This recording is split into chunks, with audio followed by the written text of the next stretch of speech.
ইসলাম মুমিনদের জন্য রহমত এবং সত্য, আর অবিশ্বাসীদের জন্য এটা মিথ্যা এবং ক্ষতির কারণ।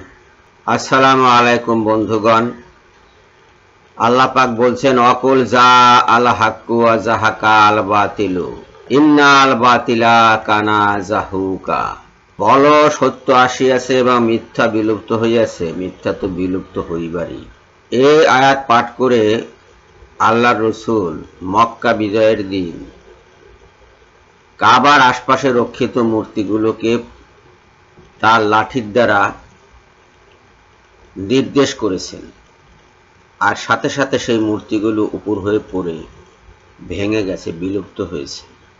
মিথ্যা সত্যের সামনে টিকতে পারে না।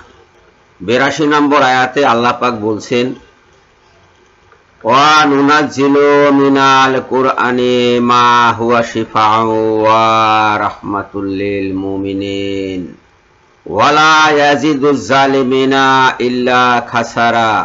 আমি অবতীর্ণ করি কোরআন, যা মুমিনদের জন্য আরোগ্য, রহমত, কিন্তু ওটা জালিমদের জন্য ক্ষতি বৃদ্ধি করে, শুধু ক্ষতি জালিমদের জন্য। কোরআনের আয়াত পাঠ করে মুমিনরা আরোগ্য লাভ করতে পারে, কিন্তু সে আয়াত পাঠ করে যখন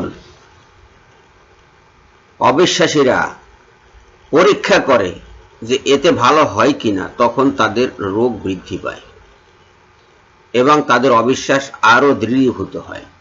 আর কোরআন পাঠের ফলে মুমিনরা যেসব রহমতের স্বাদ পায়, রহমত লাভ করে, সেগুলো অবিশ্বাসীরা বুঝতেও পারে না।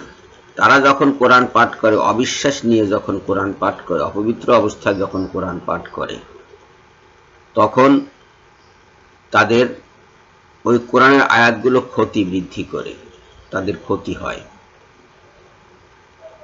আর এভাবেই ইমানদাররা তাদের ইমানকে আরো দৃঢ় করে নিতে পারে, আর অবিশ্বাসীরা তাদের অবিশ্বাসকে আরো সুদৃঢ়, মজবুত করে নিতে পারে।